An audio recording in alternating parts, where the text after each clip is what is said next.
Be sure to follow us on Instagram @CriminalAFPod or click on the link in the episode description.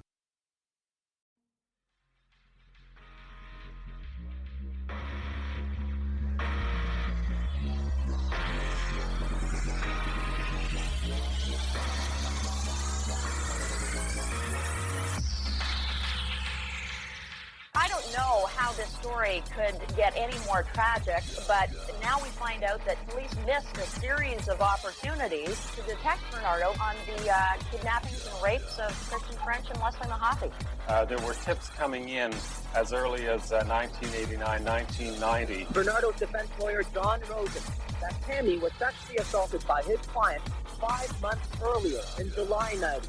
After Karla Homolka put powdered value in her baby sister's spaghetti sauce. But Bernardo claims Homolka watched while he raped the girl on Karla's bedroom floor. Then he dropped her off on a quiet street and never heard anything more. Bernardo insisted he and Homolka were equal partners in the crimes and the three-way sex. Bernardo admitted he kidnapped and raped Leslie Mahaffey and French, but he denied killing them.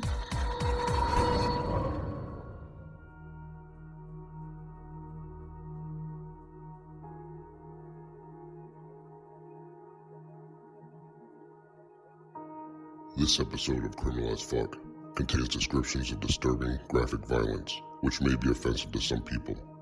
Listener discretion is advised.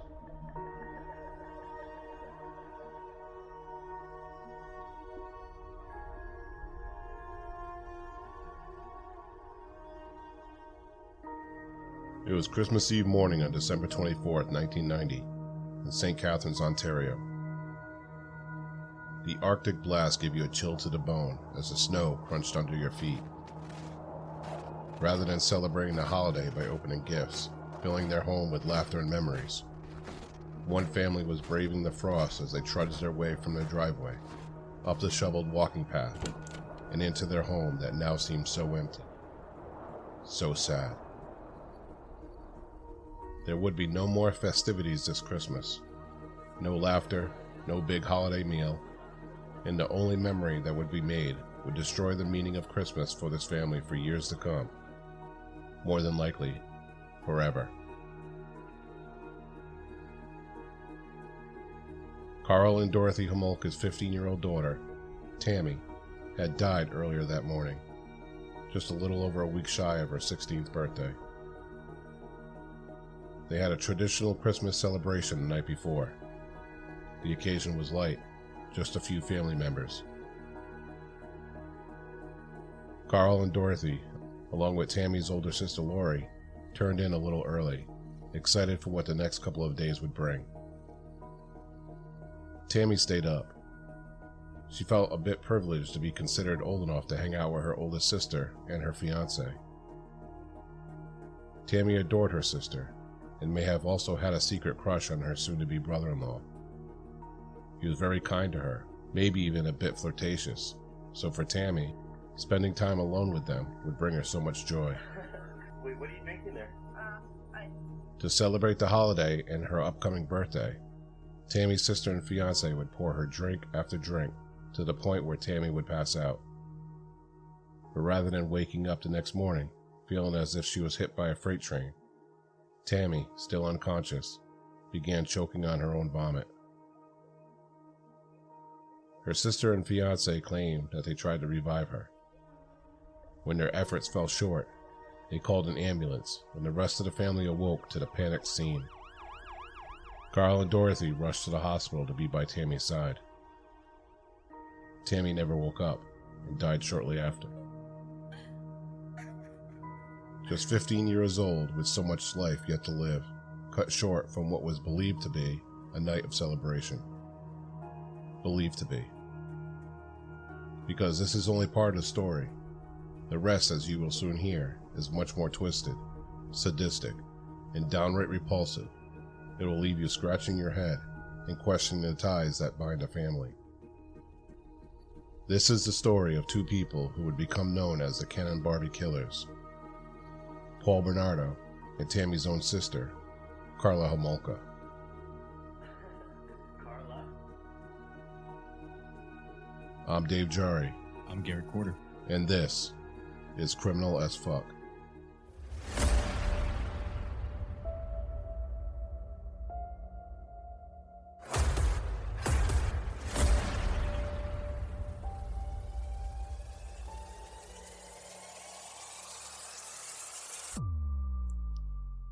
What's good, everybody, and welcome back to another episode of Criminal as Fuck.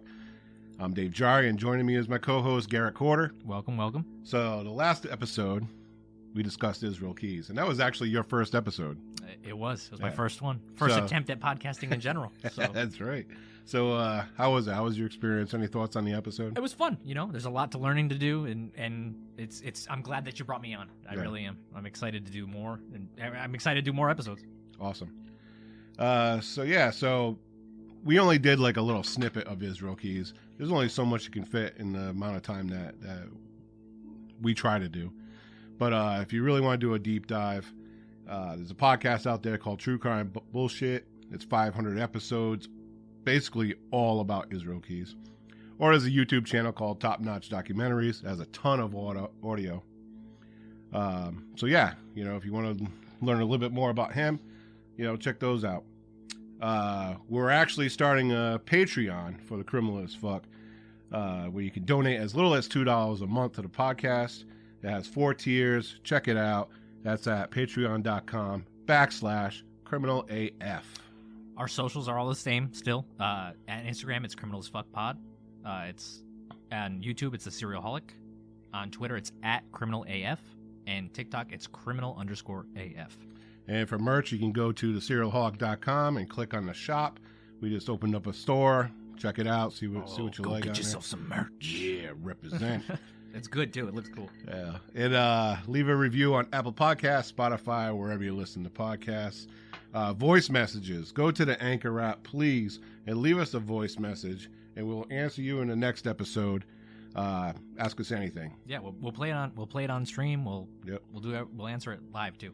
Yeah. So that's about it for all the business part of it. You ready to get into this? This one's rough. This is fucked up. This story actually kind of made me a little sick to my stomach. Yeah. So I don't know. I think we should do a shot to get through this one. I'm down. All right. If you guys at home want to join in, go for Salute. it. Cheers. All right, and let's get into it. Here's chapter 1 of Ken and Barbie. Karla was just 17 years old when she met 23-year-old Paul Bernardo on October 17, 1987. Karla, an animal lover, worked for No. 1 Pet Center with the hope that one day she would become a veterinarian. On this day in October, Karla and a few co-workers had taken a trip north to the city of Scarborough for a pet convention and checked into a hotel. Later that evening, Karla and another young woman snuck down to the hotel lounge. Moments later, in walked Paul Bernardo. As soon as their eyes met, it was instant attraction. Paul joined the girls and Karla was head over heels. Within a couple of hours, Karla had joined Paul in his hotel room where they had sex for the first time. From that moment on, the two were inseparable. Paul would travel the hour and a half from Scarborough to St. Catharines several times a week. This was also the period of time that Scarborough was making the news for other reasons. Scarborough is known for its large bluffs overlooking Lake Ontario. The shore is lined with parks, beaches, hiking trails, and is home to the Toronto Zoo. Although there are small areas of high crime, Scarborough was considered to be a nice place to settle down and raise a family, as many still do. But between the years of 1986 and 1992, Scarborough, St. Catharines, and the areas in between, it was anything but. During these years, it was a predator on the loose, stalking women from the ages of 15 to 22, mostly at bus stops.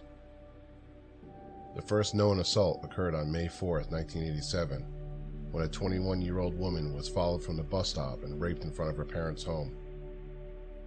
The second occurred 10 days later, on May 14th, A 19-year-old was also followed home and raped in her backyard.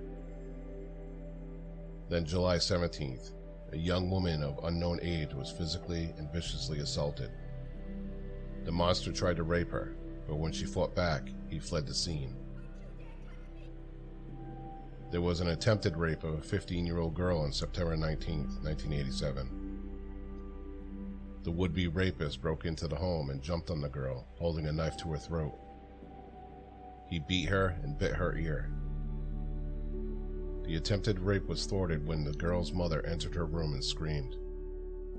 Another man was wrongly charged with this crime and served a 16-month sentence. By the time that Karla and Paul had met, Scarborough had 4 reported sexual assaults, and things would just escalate from there. The Toronto police issued a warning to the public about traveling alone at night after a 15-year-old girl was raped on December 16th.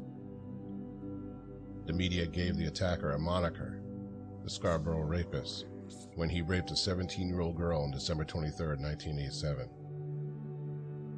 He remained quiet until April 18, 1988, when he attacked a 17-year-old, and on May 25th, the Scarborough Rapist was nearly caught when a Metro investigator saw a man hiding behind a tree. The investigator gave chase, but the rapist got away. 40 kilometers away, in the town of Mississauga, Ontario, an 18-year-old was raped on May 30th, 1988. On October 4th, the Scarborough Rapist assaulted a woman of unknown age. She fought him off and the attacker fled, but not before stabbing her in the thigh and buttocks. The assaults were getting more violent each time, moving from penetration with just the penis and fingers to inserting sticks, knives, rocks, anything to bring total humiliation to his victims. He again raped an 18-year-old woman in the backyard of her parents' house on November 16th. A neighbor intervened and interrupted an intended rape on December 27, 1988. On June 20th, 1989, neighbors were alerted by the screams of a young woman, and her attacker ran off. There were rapes of a 22-year-old on August 15, 1989, a 15-year-old on November 21st, a 19-year-old on December 22nd, and the last known rape of the Scarborough Rapist on May 26, 1990. This time the 19-year-old saw her attacker and gave police a detailed description. 2 days later, the sketch was released to the public and tips poured in.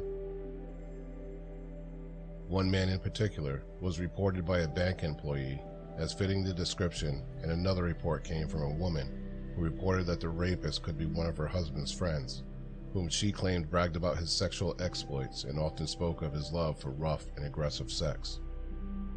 After sifting through thousands of possible suspects, police finally brought in this man.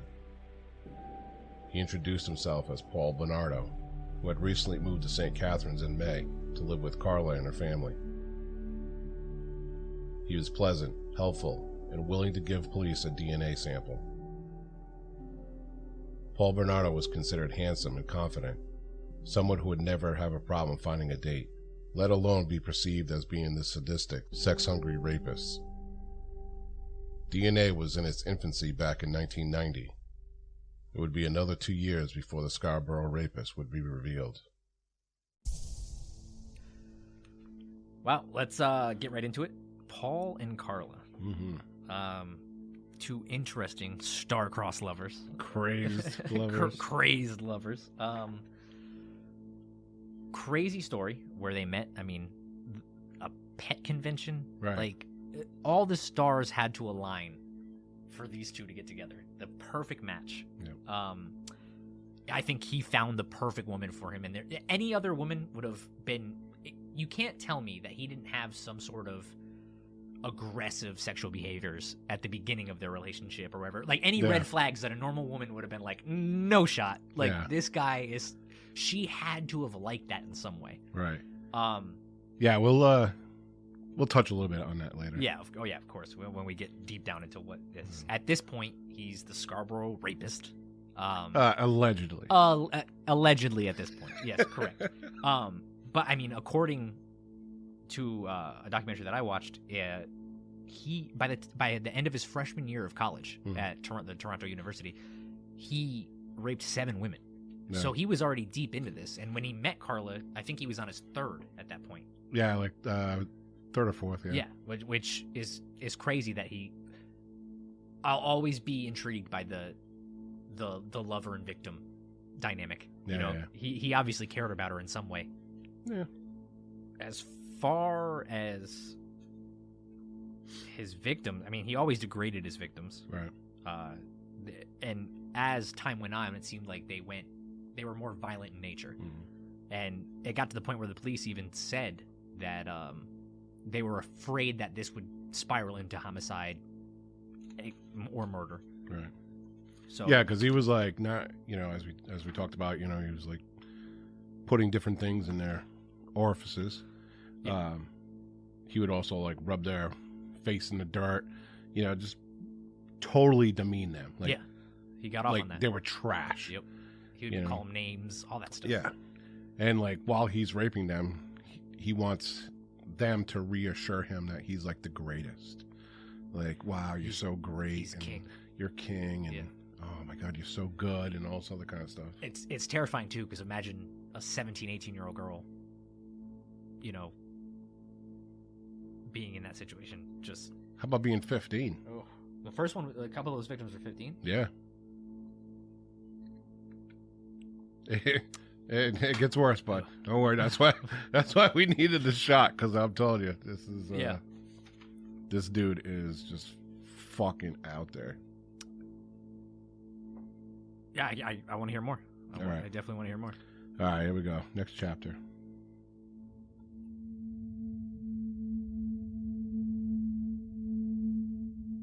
As a child, Bernardo was perceived to be the perfect son. Polite, always smiling, cute with dimples. Every parent would comment on how amazing this boy was. But behind the dimples and groomed exterior, the seeds of discontent were being planted. Bernardo's father was a known pedophile, being charged with sexual assault of a minor in 1975. It is also alleged that he sexually assaulted his adolescent daughter as well. Bernardo's mother would become withdrawn from society and her family. At the age of 16, his mother told Bernardo that he was conceived through an affair and that the man he thought was his father wasn't. This enraged Bernardo, who would never look at his mother or any woman the same. He would constantly refer to his mother as a slut and a whore. Through his teen years, Bernardo would present himself as the life of the party, the man everyone wanted to be around, and for the women, the handsome, funny charmer who was irresistible. Once women began to date him, however, his charm quickly turned to rage. He would force himself sexually upon them, and if they resisted, he would physically assault them, and the relationships would end. He would have no problem rebounding, though. Bernardo would turn his charm back on for the next woman he crossed paths with. Karla Homolka's upbringing was completely opposite. She was raised in a loving home. The oldest of 3 girls, Karla was popular, funny, and never had a problem making friends. During her teen years, Karla would begin to turn to a darker place. The bright, bubbly young woman would now spend more time in her room and adopting more of a goth lifestyle. The one thing that really made her happy was when she began working at No. 1 Pet Center when she was 15. She absolutely loved working with animals. Her co-workers thought it would be a good idea to bring the now 17-year-old Homolka to a pet convention. Karla lacked self-confidence, so when she crossed paths with the outgoing charmer and Paul Bernardo, she just met her knight in shining armor and would do anything to keep this dream alive. The first year of their relationship was everything Homolka wished for. Her parents loved him, her sisters adored him, and he was quickly welcomed in as part of the family. There was one sticking point that would stand between Bernardo and Homolka, and that is Karla's virginity, or lack thereof. Homolka wasn't a virgin when the two first met, and Paul would bring this point up from time to time, conditioning her to feel ashamed of this fact. By May of 1990, Bernardo had moved in with the Homolka family, and even though Bernardo couldn't have Karla's virginity, there was someone else's he could have. Karla's youngest sister, 15-year-old Tammy. After some persistence, Karla agreed that in lieu of her own virginity, she would offer Bernardo her sister's. In July of 1990, Homolka slipped a sedative into Tammy's spaghetti sauce. Once she passed out, Bernardo began to assault Tammy, but after about a minute, Tammy began to wake up. Still disoriented, Tammy was dressed and had no recollection of what had occurred. On December 23rd, the Homolka family was having a Christmas party. Celebrations were in full effect. Carl and Dorothy even consented to allowing Tammy have a couple of drinks. As the night died down and everyone was getting ready for bed, Tammy was allowed to stay up with Karla and Paul.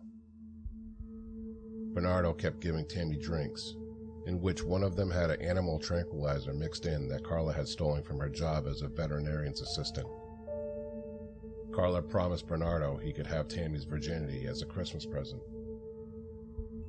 This time, Tammy was kept unconscious with a rag of halothane placed over her mouth.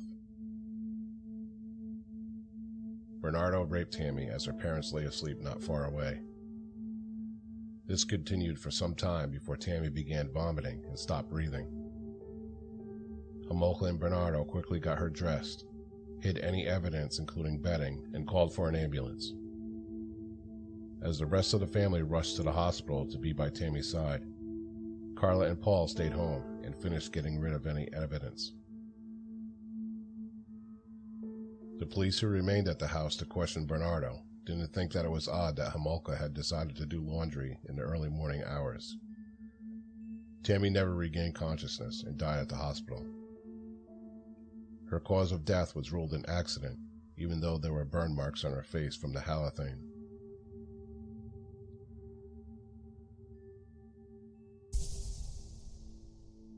Lost for words on this one.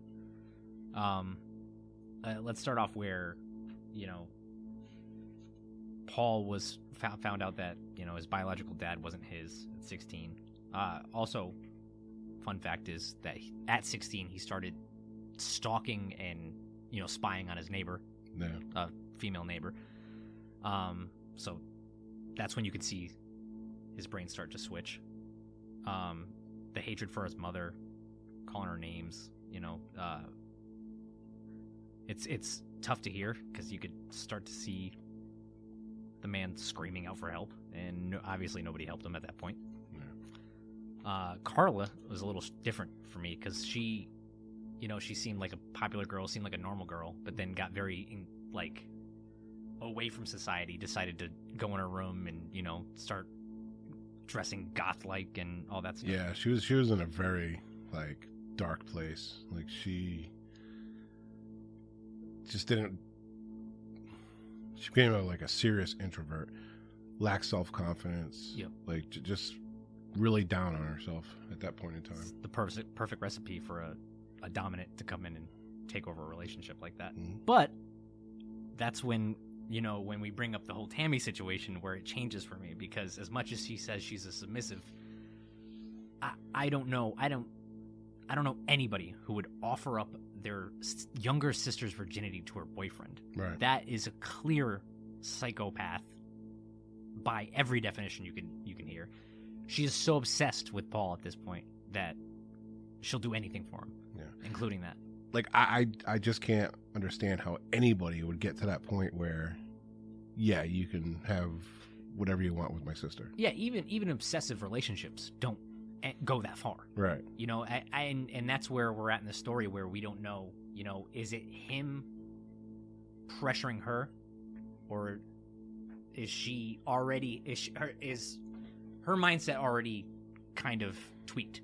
To be perfectly honest, I don't think he really has to put much effort. No, not at all. I don't think so either. He's just like, hey. Yeah, this is how it's going to go. I want to do you, sister. And she's like, okay. Ugh. Whatever makes you happy. Whatever's fine.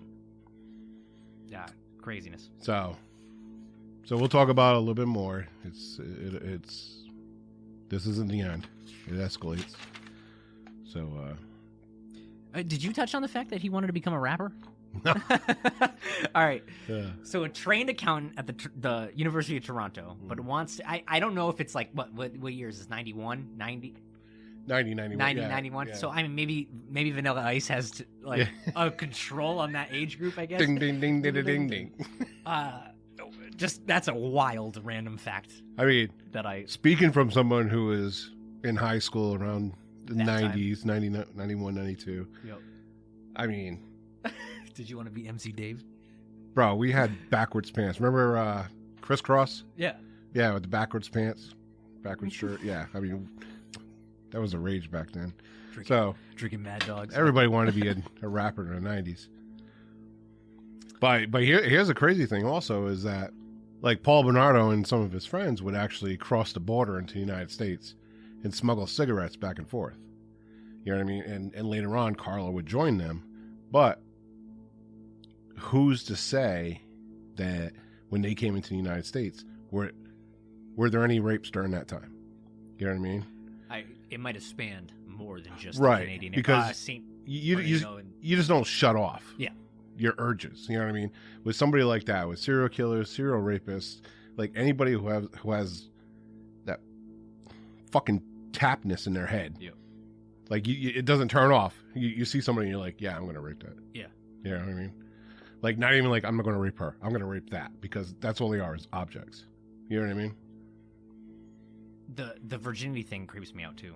Like why some men are so obsessed with that? Yeah, will always. Well, there was a video of him. I think he was in college. You'll have to look it up online. But I remember seeing a video where everybody's, having a good time. They're at a party, whatever. And one of his friends basically looks at him and says, he loves to rape young girls. And they're all like, ha, ha, ha, ha, ha. So it was almost, no, I mean, the friends were the first ones to call once the sketch came out. Right. I don't know how many red flags there are. And Karla also said she told her friends that he was verbally abusive early on in their relationship. So I don't know. Yeah. We got to hear more. Yeah, we got to keep going. There's definitely more, and it doesn't get any better. So here we go.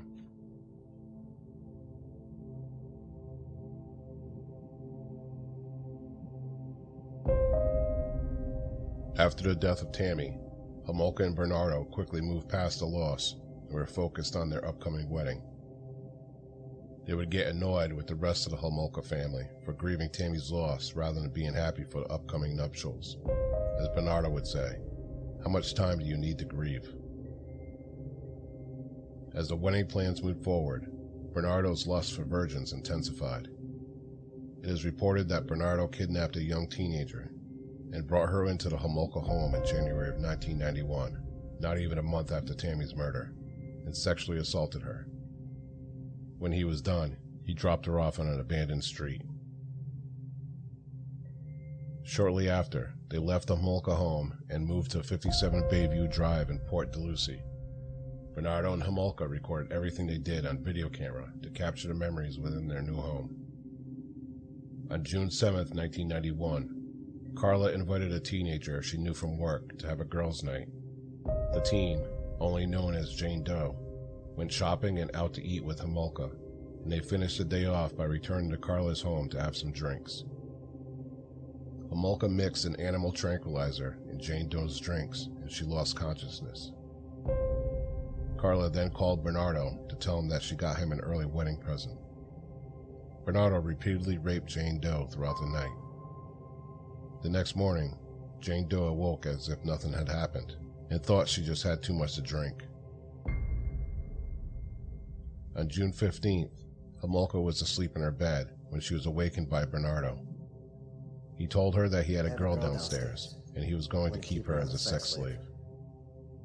The girl, 14-year-old Leslie Mahaffey from Burlington, had gathered with friends the previous night to mourn a couple of classmates who were killed in a car accident. Mahaffey, who was known to test her boundaries in breaking curfew, was told that if she wasn't home by a certain time, the door would be locked.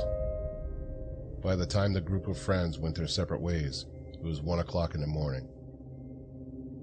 Leslie tried her front door, but it was locked. She went to a nearby payphone and called a friend to see if she could stay there, but the friend's mother said no. Leslie figured she could just go home and someone would open the door eventually, and she would face the punishment. Along the way back home, she crossed paths with Bernardo. He told Leslie that he was casing a house that he was going to rob. Unfazed, Leslie asked Bernardo for a smoke. When they got to his car, Bernardo grabbed Leslie, shoved her in the car, and blindfolded her. Back at the house, Bernardo viciously raped Leslie, orally, vaginally, and anally. This continued for several hours, over the course of a couple days. Homolka mixed what she thought was a lethal dose of tranquilizer and gave it to Leslie. They thought Leslie was dead, but she let out a gasp, so Bernardo allegedly strangled her to death. They placed Leslie Mahaffey's body in the basement of their home. The next day, they hosted a Father's Day dinner with Homolka's family, with Leslie's body still downstairs. Once everyone left, Bernardo and Homolka decided it was best to dismember Leslie's body. 2 weeks later, on June 29, 1991, Bernardo and Homolka got married in an elaborate ceremony. On the same day, 18 miles away in Lake Gibson, a fisherman noticed concrete blocks in the water. To his horror, sticking out of one of the blocks was a human foot. The body was identified through dental records as being that of 14-year-old Leslie Mahaffey.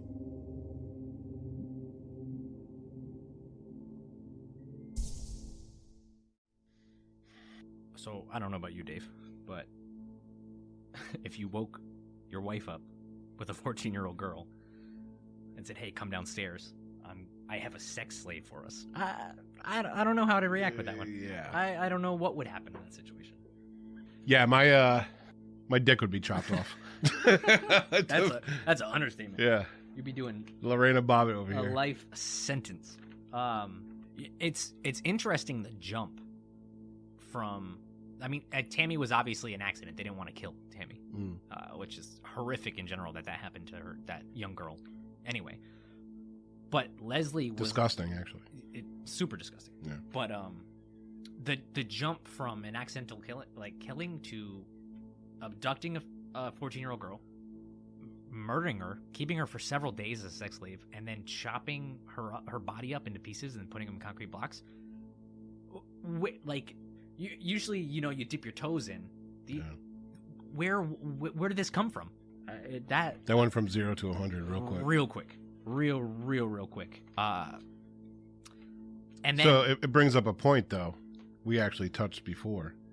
Yeah, it was probably going to escalate, like the Scarborough rapist, quote unquote, is going to escalate.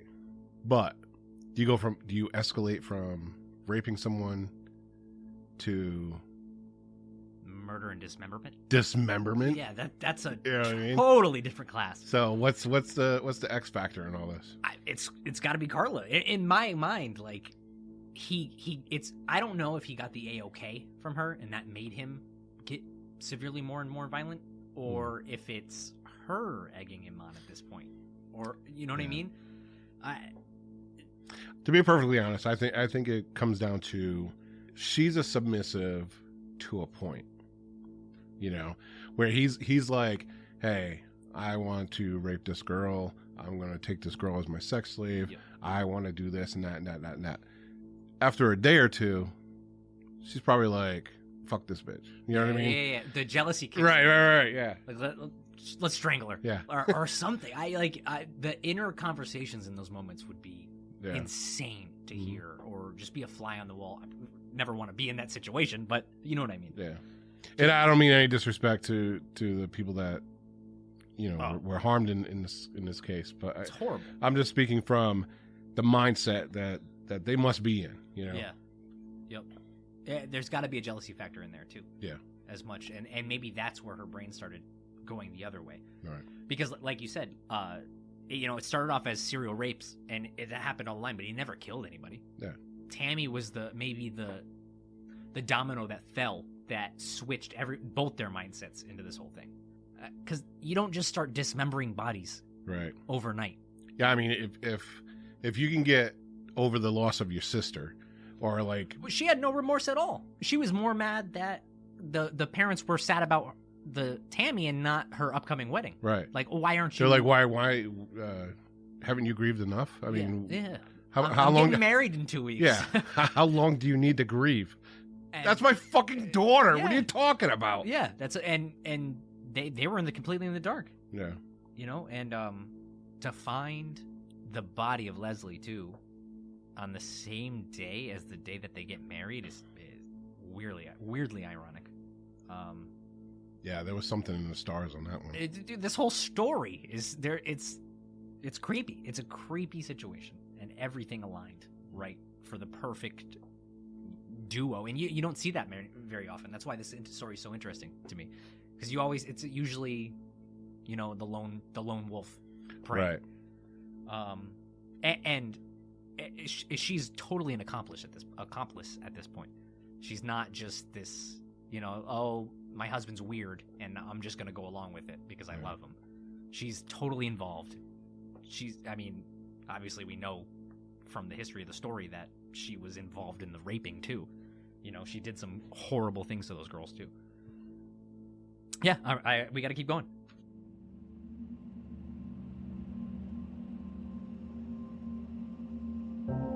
In August of 1991, Jane Doe was invited back to Homolka's for a night of drinking. Again, Homolka mixed a tranquilizer into her drink. While being raped, Jane Doe stopped breathing, and Karla called for an ambulance. Jane Doe began breathing again, and Karla called back to say everything was all right. Jane Doe survived the night and had no idea what was being done to her until it was revealed 2 years later. 9 months after the death of Leslie Mahaffey, on April 16, 1992, another young girl turned up missing, 15-year-old Kristen French of St. Catharines.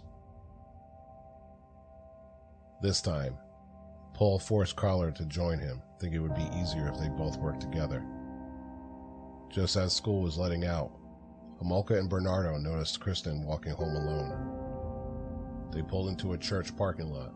Karla got out of the car with a road map, pretending to be a tourist, and asked Kristen for directions. Once Karla had her distracted, Bernardo grabbed Kristen and pulled her into the car and sped off back home. There, Kristen was tied up and savagely raped throughout the Easter weekend. She was believed to be killed by strangulation on Easter Sunday, shortly before Karla and Paul went to the Homolka family's house for Easter dinner. Kristen French was found on April 30th, 2 weeks after her disappearance, in a ditch along a roadside. She was naked and had her hair cut off. Authorities quickly speculated that the death of Kristen French was tied to the death of Leslie Mahaffey, as Mahaffey was from Burlington and found in St. Catharines, and French was from St. Catharines and found in Burlington, nearby the cemetery where Leslie Mahaffey was buried. Karla and Paul's marriage started to become rocky. Paul, feeling invincible after getting away with the rapes and murders, began beating Karla, threatening that if she said anything about the abuse, he would tell her family everything that she had done. The violence escalated, culminating in Bernardo striking Homolka in the face and limbs with a heavy flashlight in December of 1992. Karla received severe injuries, but didn't report the assault. When she returned to work, her co-workers saw the severe bruising of Karla's face and reported this to her parents. Carl and Dorothy physically removed Karla from her home, much to her disagreement. Karla was brought to the hospital where she pressed charges against Bernardo. He was arrested, but later released under his own cognizance. Karla later confessed to family members that Bernardo was a Scarborough rapist, and he had committed the murders of Leslie Mahaffey and Kristen French, and their rapes were caught on videotape.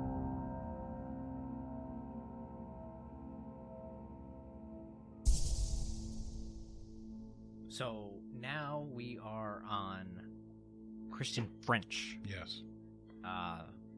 another tragic victim in this situation. I mean, now they're a bona fide duo at this point. Yeah. They're, it's almost eerily similar to, I mean, no, this is completely opposite of what they did, but, like Epstein and Giselle or whatever, however you say her name, very similar to them, where they worked together, where she picked out the girls and, they went out that day to drive to abduct a young girl that day. So they were out looking. She's the one who called Kristen to the car. Yeah.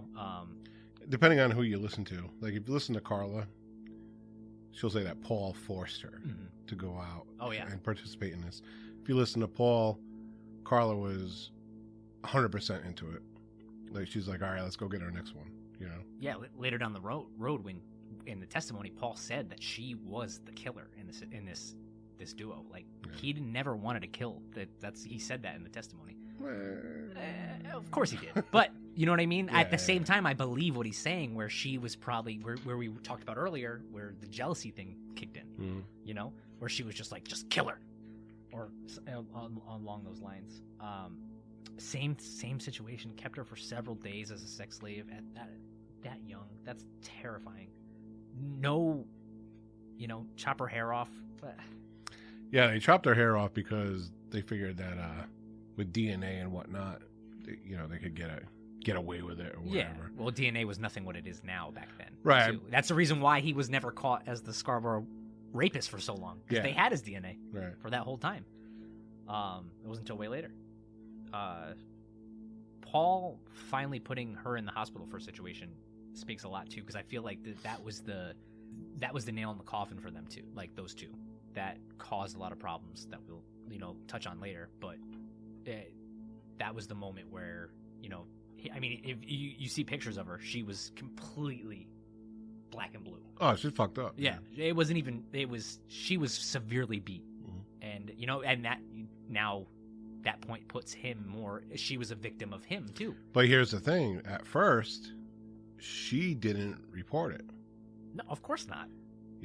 She was like, saying that she felt. I mean, it's sad. It's typical.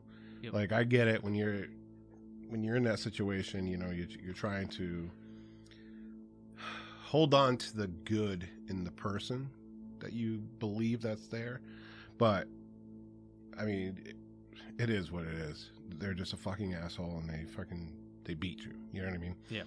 So, like, I can understand, like, because when that first happened, she didn't go to the hospital, she didn't report it, and it wasn't until she went to work where her coworkers were like, you can't go to work looking like a raccoon. Yeah. There's no way that's not going to be like, what happened to you? You didn't just fall.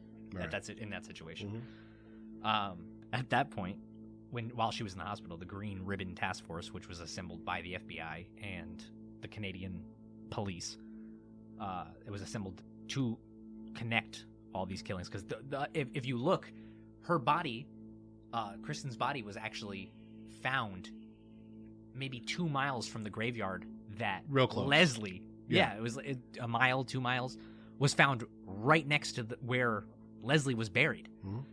I don't know if that was on purpose or if that was just their route that they took to dispose bodies. Oh, it's 100% on purpose. Sure.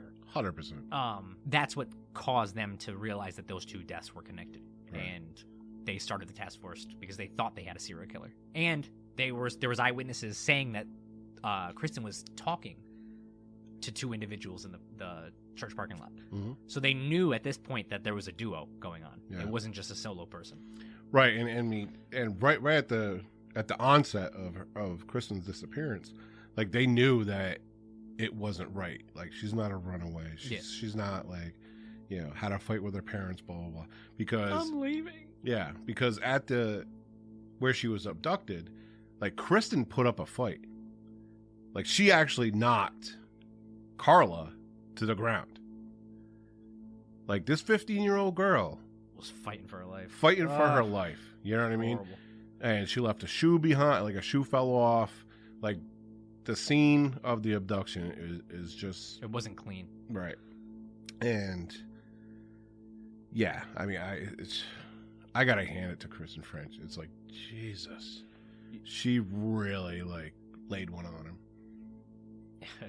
She could have probably possibly got away if there wasn't two of them. That's the sad part about it. Yeah. Let's keep going. All right, let's do it. Last chapter. Here we go.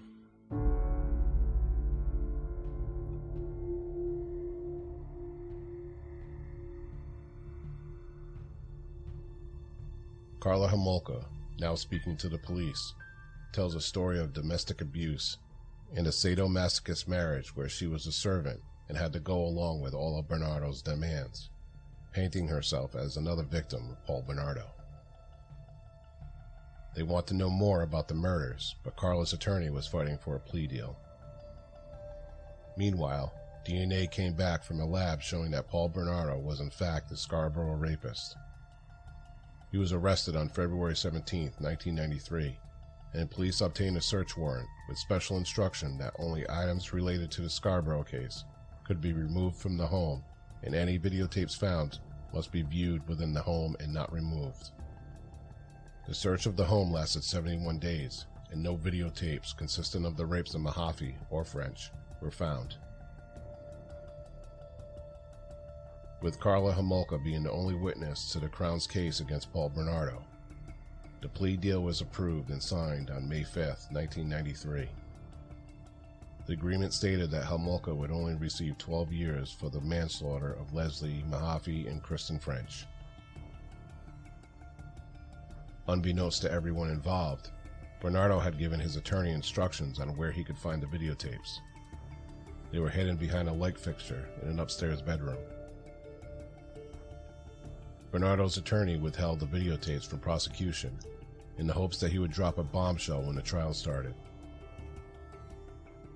The bombshell? Karla Homolka wasn't only a victim of Bernardo's sadistic ways. She was an active participant, joining in on the rapes of Jane Doe, Leslie Mahaffey, Kristen French, and of her own sister, Tammy Homolka, sometimes with Bernardo and sometimes by herself. Also in a part of the video, it shows Karla, shortly after Tammy's death, wearing her sister's clothes and pretending to be her, performing oral sex on Bernardo as he looks at a picture of Tammy. Prior to the trial, Bernardo's attorney quit, and he turned all evidence over to his new attorney, including the videotapes. The new attorney quickly shared the discovery with prosecution, and they were furious they were betrayed by Homolka, but the deal with the devil was done. Paul Bernardo was ultimately convicted of the Scarborough rapes and the murders of Leslie Mahaffey and Kristen French. He was sentenced to life with the possibility of parole after 25 years. However, the judge ruled him a dangerous offender, making it virtually impossible that he will ever be released from prison. Karla Homolka served her 12 years and was released on July 4, 2005. She married her attorney's brother and now goes by Leanne Teal. Together, they have 3 children. Her family has lived in Quebec, Antilles, Guadeloupe, and back to Quebec in order to give her children a normal life. She remains one of Canada's most hated people, and still maintains that Paul Bernardo was the sole aggressor and mastermind behind a rape and murder spree.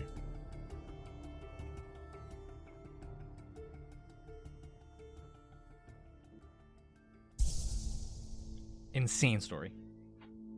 Let's go back to the hospital where the task force comes in and investigates her for her black eyes. But at that point, they already knew that Paul was the Scarborough rapist. Right. His DNA came back. So they went there to investigate her. They had an idea that she was the other person in the duo in the car, but they didn't know for a fact. And they had no evidence to convict Paul to begin with, besides for the DNA that matched the victims from Scarborough. She thought that they were closing in on them, and that's when she went and was like, "Hey, I'll give you everything. I just want, I want a deal. I'm an abused wife. I'm a battered woman. He did everything. Yeah, he forced me to do everything. He forced me to do these things. He forced me to help out." And later down the road, we realized, no, not at all. that's insane. For her to only get 12 years for just her testimony, they call it the infamous deal of the devil. Right. Deal with the devil. It'll go down in Canadian history as the worst plea deal ever. Ever. Yes. Because when they were looking for those tapes, she said, "Hey, if you need proof, they're all at the house." They couldn't find them for some reason. I don't know exactly. You probably know more. Yeah, the police searched the home for 71 days, and they couldn't find. But they were under a lot of restrictions. Like they couldn't like tear walls down. They couldn't, do a lot of things. Anything that was like freely removable, they could do, but they couldn't like demolish the place. Yeah, you know what I mean? Which is weird because in America, when you get a search warrant, they'd rip shit apart. Well, the search warrant was specifically for the Scarborough case. It wasn't for the Leslie Mahaffey and Kristen French murders. That makes more sense then. So, so she tells them, "Hey, you want all the proof you want." They had no concrete proof on them. They only had her testimony and what she was telling them. So I get why they made the deal in the begin with, because they didn't. I mean, anybody at first would realize, okay, this is a woman who's, abused and look at her black eyes, and they probably at first look, yeah. Yes, until they got a hold of the tapes and watched them and realized that she was just and you, like you said earlier when we were discussing it, that she kept asking them, you didn't find the tapes, did you? You found the tapes? You found the tapes? Also, I watched footage of her walking with investigators through the house that they were at, and she was not a care in the world what was going on. Just asking like, "Oh, my sister wanted that floor mat. Can I have that?" And things like that. Like, no remorse at all. Well, one of the things is when, she first reported, her parents, when her parents first reported the abuse. Yep. And because she didn't tell investigators first. She told her parents, and that's when she. Well, her coworkers, when she went to work, her coworkers called her parents. Yep. And her parents went back, and they physically removed Karla from the home. Yep. Karla didn't want to leave. She was like, I gotta get something. I can't leave. I got. And they were like, no, you gotta come. You know what I mean? This is over. You're done. We gotta leave. And it was those tapes. Yeah. Like she was like, oh my God, I gotta get those tapes. So the deal was essentially like, I think she got 12 for each case, but she only actually served 12 years, correct? 12 years, yes. Yeah. But technically her sentence was 12 for each. She was supposed to get 24 years for both. No, she got 6 years for each. That's even crazier. Yeah. But they charged her with manslaughter. It wasn't. Murder. It wasn't even murder. It was manslaughter. It was manslaughter. So they gave her 6 years for the two murders. Yep. And when they found out, they were pissed. Yeah. Oh yeah. Pissed. I couldn't even imagine, because they knew that it was going to get out. Because she played it so good, like, that makes me. He did everything. He forced me to do this, and she was also a mastermind, because she knew that the walls were closing in, and she got out of there. Yeah, she got out of there fast, right? And hard. And Paul got a life sentence with the possibility of parole for 25 years. Karla would have got a hell of a lot more if she didn't. If police would have found those videotapes, before she signed the agreement.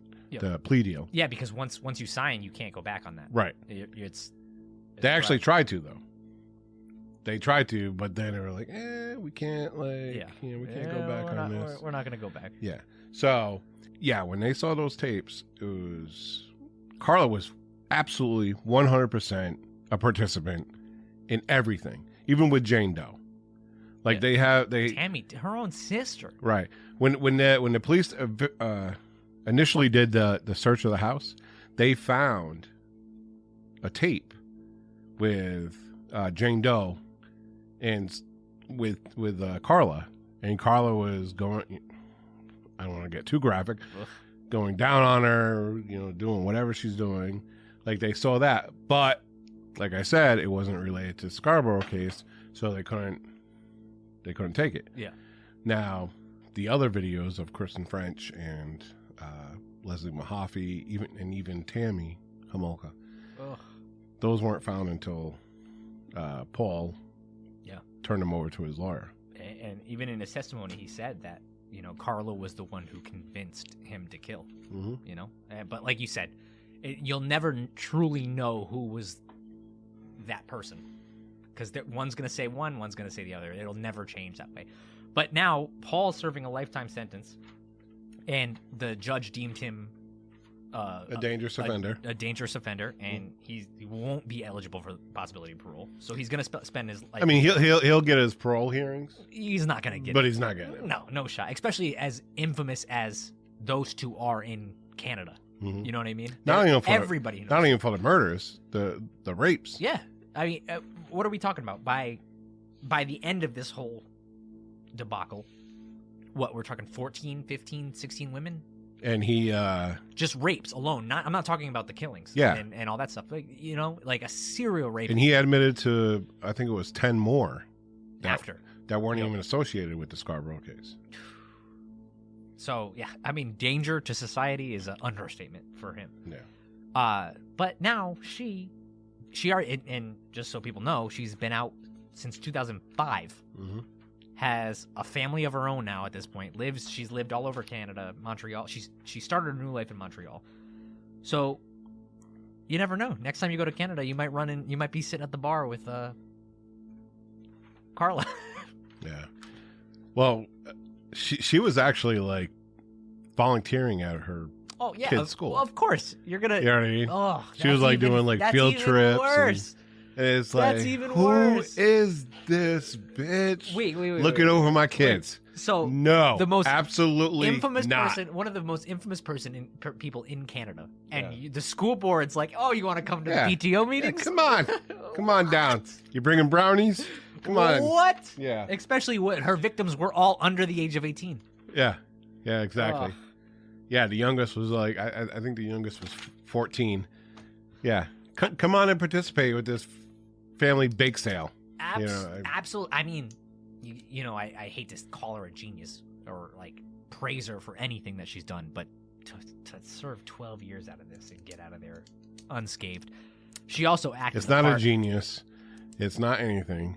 She is a criminal mastermind. Yes. She has that criminal mindset. She knew. Oh, absolutely. Yeah. Yep. And poor Paul was just like, oh, okay. Poor Paul. You know what I'm saying. I know. What I mean. But, and that goes back to what I was saying earlier on the last break, that that hospital, that beating, whatever happened between those two was the nail in the coffin for everything. Oh, yeah. None of that happens. I mean, eventually they would have got caught. The DNA came back. Paul was known as the Scarborough rapist. So right. It's just that he wouldn't have had the testimony. She felt. I feel like she felt.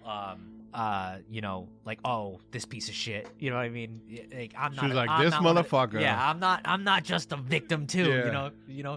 He wants to put hands on me. Yeah. All I'm right. not just one of these other girls. Yeah. Like, we'll see what happens. Ugh. A horrible story. Yeah. I feel bad for Tammy. I feel bad for the two other girls. I feel bad for every girl that was, victims of these two, and him alone. It's just horrible. The entire. I hate to be the one who says, like, with serial killers and whatnot, it basically comes down to the same thing. Like, their childhood was absolutely horrific. Yeah. Okay. But Karla's wasn't. That's not an excuse, though. No, it's not. It's never is. Because look at their siblings. Yeah. Like, they turned out fine. Yep. Like, I mean, Ed Kemper, BTK, you can name anybody. Yep. Even, Israel Keys that we covered. There was 10 kids in Israel Keys. Yeah. He was a nobody in that. Right. Family, Like, 9 other kids didn't do anything, but he did. You know what I mean? And with Karla, there was 2 other sisters, perfectly fine. Yeah. Paul Bernardo. Paul Bernardo. 3. Yeah, he was the youngest of 3, right? Mm-hmm. Yeah, youngest of 3. Yeah. The other 2 are fine. Mm-hmm. It's young. It's a sad situation. It really is, and you'll never know. psychologists can pinpoint where things go wrong. Yeah. But the gene that makes you turn into a serial killer is still up in the air. Still mysterious. Right. Well, it's nature versus nurture. Yeah. Nature is you're born a psychopath. Yep. Nurture is what you experience during your childhood, and a lot of it is determined when a person goes through their like puberty. Yeah. 10 to 14, your sexual awakening is when, anything that you're, if you are exposed to something graphic in that area, that's usually your niche. Right. For the rest of your life. Yeah. So those are prime areas of your life where your obsessions and your sexual fantasies come alive, right in that prime area. Absolutely. Great story. Episode 2. I hope you guys liked it. I hope you guys enjoyed listening. Yep.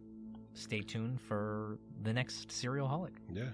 And before we go, once again, check out Criminal as Fuck on Patreon, where you can donate as little as $2 a month to help the podcast. 4 tiers. Check them out. That's at patreon.com/Criminal as Fuck. Go to Twitter at Criminal AF, Instagram Criminal AF Pod, TikTok Criminal_AF, and YouTube The Serial Holic. Again, go to serialholic.com and check out the shop. Leave a review on Apple Podcasts and Spotify, or wherever you listen to podcasts. And please leave us a voice message. We love to hear from you guys. Seriously. Through the Anchor app, and we'll respond to your inquiry in the next episode. So once again, thank you all for listening, and this is Criminal as Fuck.